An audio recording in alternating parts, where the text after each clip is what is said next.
Philly Film Games. It's over. Hey everybody, welcome back to Philly Film Games. I'm Betty Boop, and with me is Coco the Clown. Woo-hoo. I know Betty Boop, but Coco the Clown was actually, it's definitely before my time because he was like 1925, but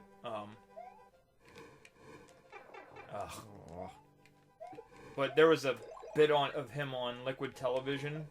Because I think even back in the early 90s, he was public domain. So somebody animated him blowing up the world, and they used some like early 90s metal to convey it. Yeah. It was like really weird. It was back when MTV was still creative. When MTV was still MTV. Yeah. And they still had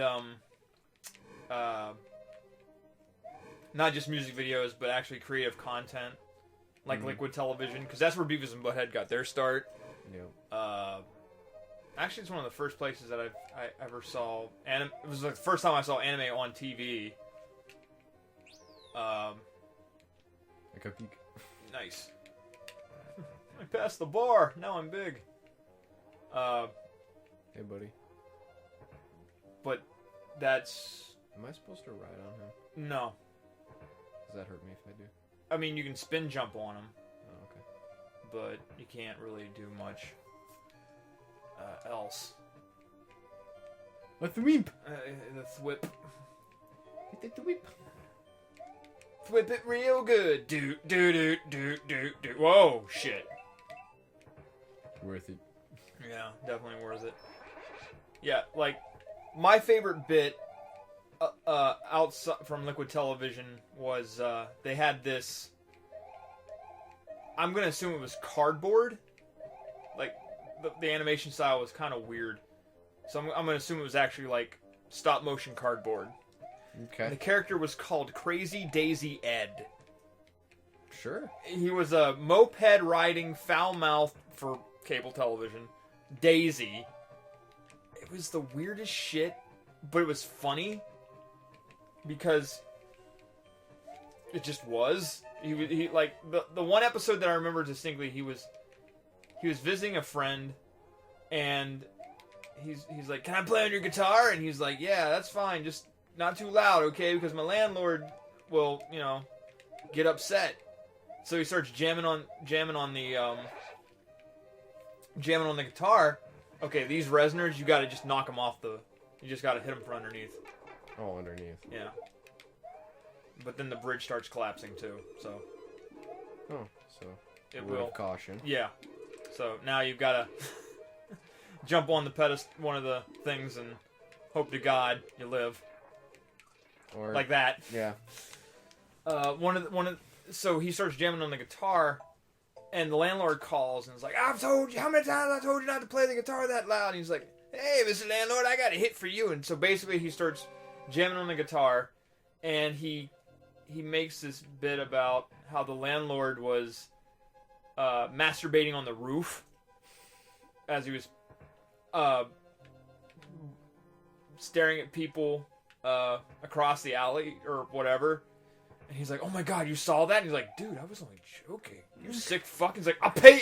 I'll do anything you want." He's like, "Well, fuck you, man. I'm gonna just keep on doing this." And so, his friend comes back and he's like, "Oh my God, you're playing that way too loud." And he's like, "Nah, man, it's cool. Everything's fine." He's like, "I don't think so, man." Oh, and then the phone rings again, and it's like, "Oh shit, it's my landlord. He's still gonna bury my ass." And he calls me and he's like, "Yeah, I get a year's free rent. Oh, cool, man." It's like, "I didn't know you were so kind, dude."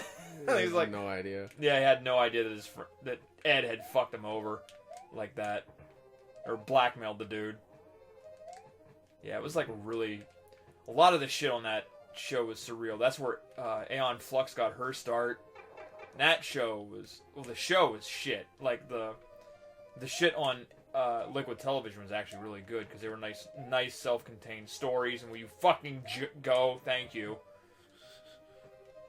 Self-contained stories, and you didn't have to follow it because No? You gotta jump. Oh, God damn it. There we go. There it is. Yeah, he kind of gives you that face like, okay, and then, God, I can't even imagine doing that without those blocks. I really couldn't. And then you'll take that, and then I'll do this. And you'll get one of them. Yeah, but Aeon Flux for me was... When it was its own series, it just never really flowed well for me, but when it was just those little episodic things in Liquid Television, it worked. They made a movie out of it. Oh, did they? Oh, yeah, that's right, they did. Fuck you. God! Oh, this thing's gonna be broken in half. If any of you heard the creaking, that was Sam's controller. That or my blood vessels about to burst in my head. Shit. So I can say they're full of cholesterol, but they're not. Because I mean, I eat shit, but I mean, not the kind of shit that will clog my arteries that bad. Different kind of shit. This is different types of shit in my body. My body runs on a different kind of rocket fuel. I intend to be like that dude. I've probably shared the story before about the dude who was living by himself at 115 in New York City. I don't know. I don't think so. Okay, so there was this gentleman who was the oldest living. He was at least the oldest living person in New York City. And so when he turned 115, I can't remember what a journalist, you know, was interviewing him and was, you know, like, well, you've made 115 years old, and I mean, he was still with it. He's living independently, no assistance whatsoever at 115. Yeah. And so, you know, the natural question would be, well, what's your secret? What are your secrets to such a long life and shit like that? And naturally, one of those questions would be like, what do you eat? Yep. So this is what he had been doing since the age of 90. He would drink 3 gallons of Thunderbird wine a week, which is really shitty alcohol, Yeah. and bread dipped in back fat. Like, that's rocket fuel. Fucking wine and fat. Yep. That's all he's got. Nice. So, I mean, that's why I've always been, like, doctors can have, like, their say on what your body's going through, but you know your body more than yourself. So when you live on shit like that, I mean, it's because you know your body. And Lewis Black made the joke, he's like, you know, if that dude listened to a doctor, you know, because the doctor would look at his charts and like, what the fuck are you doing? Yeah, what is your problem? Like, how are you even surviving? He says he'd have gave him like put him on a diet of vegetables and, you know, healthy food, and he'd have been dead in a week. Yeah, it would have killed him. Yeah, it would have definitely killed him, because that's what I've always, like I say, I've always felt that, like, people know themselves better than any kind of doctor. Like, you sort of have your own ass burning in the chocolate syrup. But your own flaming chocolate. Yeah, your own flaming chocolate. Like, you know what your body needs. Because my former office mate used to give me tons of grief because the food that I keep in the office is almost that rocket fuel. Mm-hmm.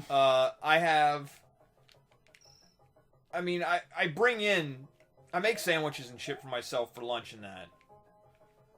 But I have, I have Little Debbie's. It'll be things like donut sticks. Used to be zebra cakes, but I all of a sudden got sick of eating zebra cakes, which I never thought would ever happen in my life. So I was like, you never think, damn, I never thought I wouldn't want more zebra cakes. Yeah, like, for some odd reason that happened, and I now don't understand why. I have those wafers that are usually like strawberry, lemon. You know, they're like little long. The fake sugar wafers. Yeah, those.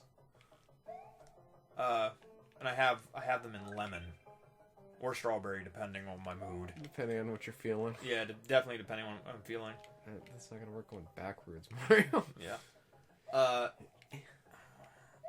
I had wheat thins. I just ran out of those. Well, there goes the only health food. No, I have peanut butter crackers. No, not peanut butter. Bless you. Cheese crackers, and I have peanut butter and jelly crackers. A lot of crackers. Yeah, I have a lot of crackers. But I also have shit like, I have fruit. I have applesauce. Because that's healthy, right? It's a fruit. It's a fruit, all right. If you just want one Cape Whip will knock him out. But I think because if you take this exit, we are going to be replaying this level. That's all right though. Oh, nice. But yeah, my diet is apparently insane. I mean, you know, I eat basic shit. I probably have a very high sodium diet. Oh no, we got through it. Cool. So next time on Philly Film Games, more progress, because for progress' sake.